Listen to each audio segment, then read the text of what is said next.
Hi friends, నేను మీ anchor Shweta. The legendary actor and Padma Bhushan మరియు పద్మ విభూషణ్ అవార్డుల గ్రహీత, మూవీ లవర్స్ అందరికీ అన్నయ్య అయిన చిరంజీవి గారి బాల్యం నుంచి ఇండస్ట్రీలో అడుగు పెట్టే వరకు జరిగిన కొన్ని ఆసక్తికరమైన విషయాలు మనం ప్రీవియస్ వీడియోలో తెలుసుకున్నాం కదా. ఇప్పుడు ఈ వీడియోలో ఆ తర్వాత ఇండస్ట్రీలో చిరంజీవి గారు ఎలా అడుగు పెట్టారు, దాని తర్వాత మెగాస్టార్గా ఎలా మారారు, సినీ జీవితంలో అడుగుపెట్టిన మొదట్లో చిరంజీవి గారు ఎలాంటి పరిస్థితులను ఎదుర్కొన్నారు అన్నటువంటి చిరంజీవి గారి సినీ కెరీర్లోకి వచ్చిన మొదటి రోజుల గురించి ఈ వీడియోలో తెలుసుకుందాం.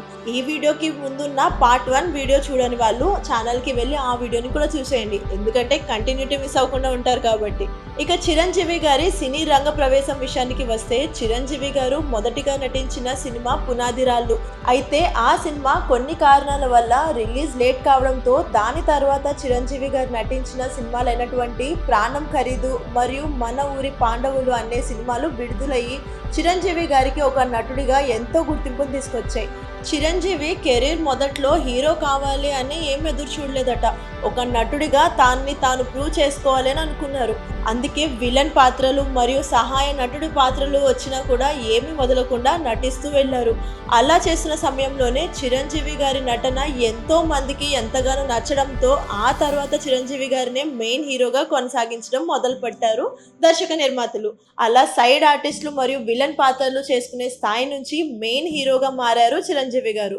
1978 నుండి 1979 మధ్య కాలంలో తన సినీ జీవితాన్ని మొదలుపెట్టిన చిరంజీవి గారు 1988లో వచ్చిన మరణ మృదగం సినిమా తర్వాతనే. అప్పటి వరకు చిరంజీవి గారికి సుప్రీం హీరో అనే బిరుదు మాత్రమే ఉండేది. ఈ 10 సంవత్సరాల కాలంలో చిరంజీవి గారు ఎవ్వరు ఊహించని స్థాయిలో ఎదగడానికి కారణం ఆయన డాన్స్ మరియు ఫైట్లే.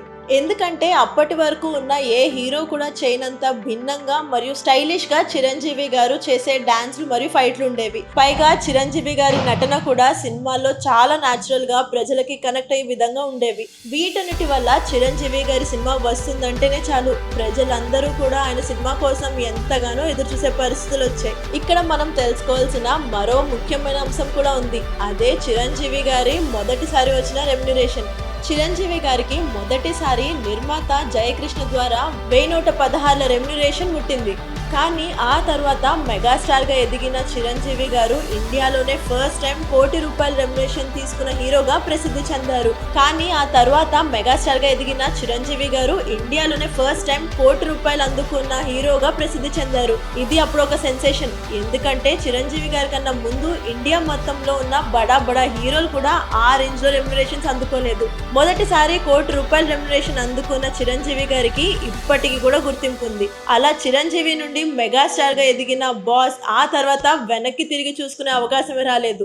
ఇదంతా బానే ఉంది, కానీ అసలు చిరంజీవి గారికి పెళ్లి ఎప్పుడైంది, ఎలా అయింది, దాని తర్వాత ఆయన కుటుంబ జీవితం ఎలా కొనసాగింది, మధ్యలో చిరంజీవి గారు ఏమైనా ఇబ్బందులు ఎదుర్కొన్నారా, ఏ సినిమాలు చిరంజీవి గారికి ఎలాంటి పేర్లు తెచ్చిపెట్టాయి అని అనుకుంటున్నారు కదా. మరి ఆ విషయాలు తెలుసుకోవాలనుకుంటే ఈ వీడియోకి కంటిన్యూగా రాబోతున్న పార్ట్ 3 వీడియోని మీరు చూడాల్సిందే. మరి ఆ పార్ట్ 3 వీడియోని అలాగే మిగిలిన వీడియోస్ అన్ని కూడా మీరు చూడాలి అని అనుకుంటే మా ఛానల్ని సబ్స్క్రైబ్ చేయడం మాత్రం అస్సలు మర్చిపోకండి. Thanks for watching.